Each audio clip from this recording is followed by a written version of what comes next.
Red Bull could be facing a storm built around an incident that may not even exist.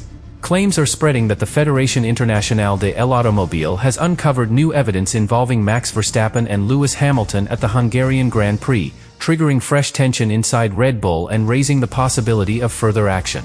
But there is one detail that changes everything. The available source confirms no contact between Verstappen and Hamilton, no official investigation, no hidden footage, and no newly discovered evidence from the race. What it does confirm is that Hamilton's weekend was already dominated by penalties, including a 3-place grid drop and a 5-second sanction for exceeding the pit lane limit by only 1/10 of a kilometer per hour. So how did a real penalty controversy become connected to an unverified Verstappen-Hamilton incident? And why is Red Bull now being pulled into a story with no confirmed official case behind it? The answer exposes how quickly paddock tension, driver frustration, and one missing piece of evidence can create a scandal before the facts arrive. Subscribe to the channel. To understand why this story became so explosive, we have to separate the confirmed controversy from the incident that has not been confirmed at all.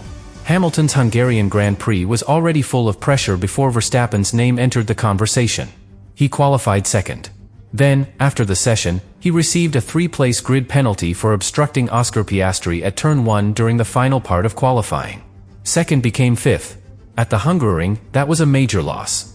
Track position matters there because overtaking is difficult, the circuit is narrow, and every car ahead creates more traffic, more disturbed air, and fewer strategic options. Hamilton had earned a front-row start on speed. Then the penalty changed the entire shape of his race. But he still recovered. He fought forward in the SF26 and crossed the line in 4th place. That should have been the reward for a difficult afternoon. Instead, another measurement changed the result again. During his 3rd pit stop, under the virtual safety car, Hamilton entered a pit lane limited to 80 km per hour. He was recorded at 80.1, 1/10 above the limit. That tiny excess produced a 5-second penalty. 4th place became 5th, behind Charles Leclerc. And suddenly, Hamilton's entire weekend looked like a cycle he could not escape. 2nd became 5th. 5th became 4th. 4th became 5th again. That second punishment also became Hamilton's 4th penalty across 3 consecutive race weekends. Then came the radio message. Handing out penalties like crazy. It was frustrated. It was sharp. But it was not evidence of a hidden clash with Verstappen. It was not a formal accusation against Red Bull. And it was not a demand for a new investigation. That distinction is crucial. Because the source confirms Hamilton's penalties. It confirms the 1/10 pit lane excess. It confirms the changed result. But it does not confirm any incident between Hamilton and Verstappen during the Hungarian Grand Prix. No contact is documented. No wheel-to-wheel dispute is described. No formal complaint is identified. No hidden footage is reported. And no new evidence from the Fédération Internationale de l'Automobile is confirmed. So how did Red Bull become part of this story? The answer begins with the atmosphere surrounding the race. When a Grand Prix contains several stewarding decisions, people expect another one. Hamilton received a grid penalty. Kimi Antonelli also received a 3-place grid drop after a yellow flag infringement during the same qualifying session. Then Hamilton received the 5-second pit lane sanction during the race. The weekend already felt dominated by penalties. That made the phrase, "new evidence," sound believable. It made a further investigation feel possible. And once Verstappen's name was added, the rumor became much larger than the facts supporting it. 2 world champions. 1 controversial weekend. 1 governing body. And a suggestion that something important had been missed during the race. That is a powerful story. But it is not yet a confirmed one. Here is what most people miss. A real investigation needs a real incident. Officials need something specific to examine. Contact between 2 cars. A suspected rule breach. A complaint from a team. Video that changes the original understanding. Data showing something the first review did not reveal. Without one of those foundations, the phrase, "new evidence," has nothing solid beneath it. And the attached source provides none of them for Verstappen and Hamilton. That does not mean people cannot speculate. It means speculation cannot be presented as a ruling. There is a major difference between asking whether something happened and declaring that the governing body found proof. The first is a question. The second requires evidence. And right now, the evidence described in the source belongs to Hamilton's separate penalty cases. Not to a Verstappen-Hamilton incident. This matters because Red Bull tension cannot be treated as fact either. The source does not describe an internal argument. It does not report concern from team leadership. It does not include a statement from Verstappen. It does not identify a meeting, a protest, or a defensive response from Red Bull. So the claim of huge tension may reflect the drama surrounding the rumor, not a confirmed crisis inside the team. But there is still a reason Red Bull's name makes the story feel believable. Verstappen and Hamilton carry history. Their rivalry already has emotional weight. Place their names beside the words, incident, evidence, and investigation, and the audience immediately imagines unfinished business. That history can make an unconfirmed claim feel familiar. And familiar stories are often accepted faster than unfamiliar facts. But Hungary did not provide the confirmed incident needed to support that narrative. The source is explicit. No verified report was found describing contact, a clash, or a dispute between Verstappen and Hamilton during the race. No hidden footage was reported. No formal additional investigation was confirmed. That means the real story is not what the governing body supposedly discovered. The real story is how Hamilton's genuine penalty controversy created enough noise for a completely separate Verstappen theory to grow beside it. And this is where the psychology becomes important. People do not like incomplete stories. Hamilton lost a position over 1/10 of a kilometer per hour. The punishment felt severe.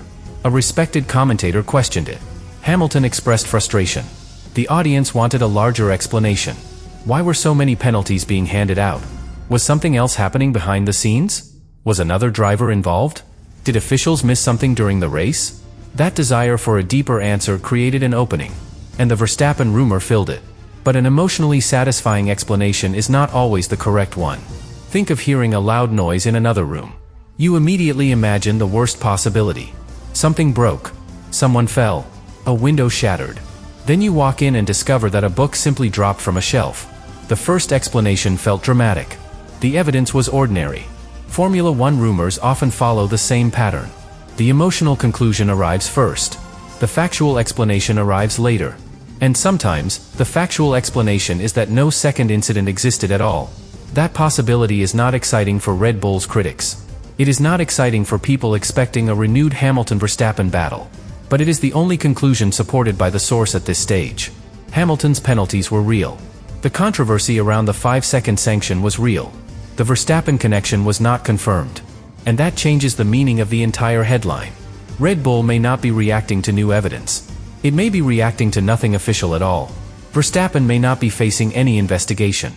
Hamilton may not have been involved in any separate incident. The governing body may not have opened any additional case.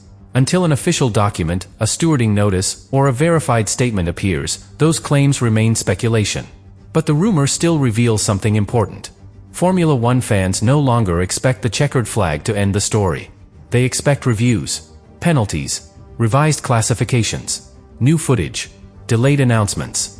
And because Hamilton's weekend changed twice through official decisions, the idea of one more hidden development felt almost inevitable.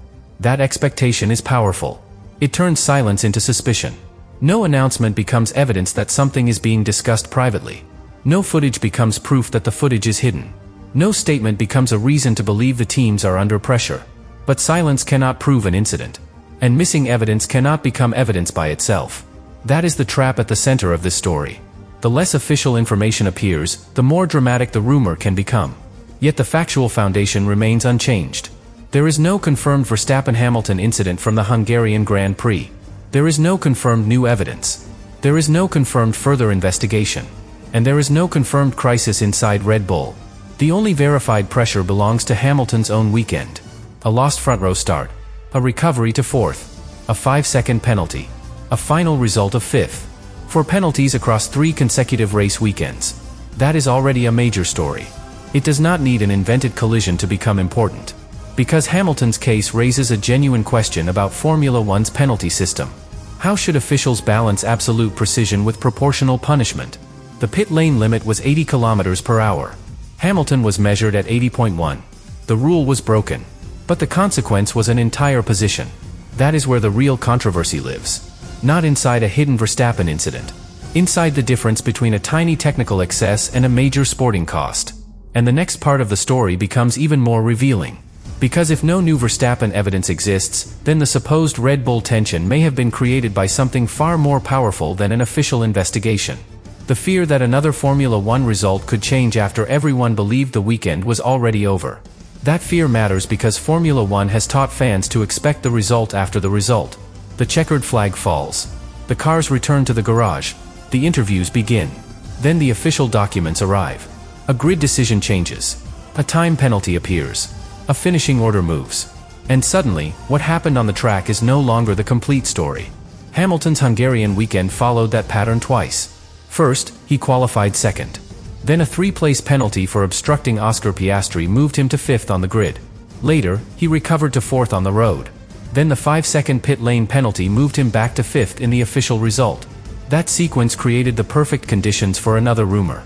If Hamilton's position could change after qualifying, and then change again after the race, why could another decision not appear later? Why could Verstappen's name not suddenly enter the case? Why could officials not discover new footage after everyone had gone home? Those questions feel reasonable because Formula One decisions can arrive after the action. But possibility is not proof. And that distinction becomes more important with every hour that passes without an official confirmation. The source does not show a stewarding document involving Verstappen and Hamilton.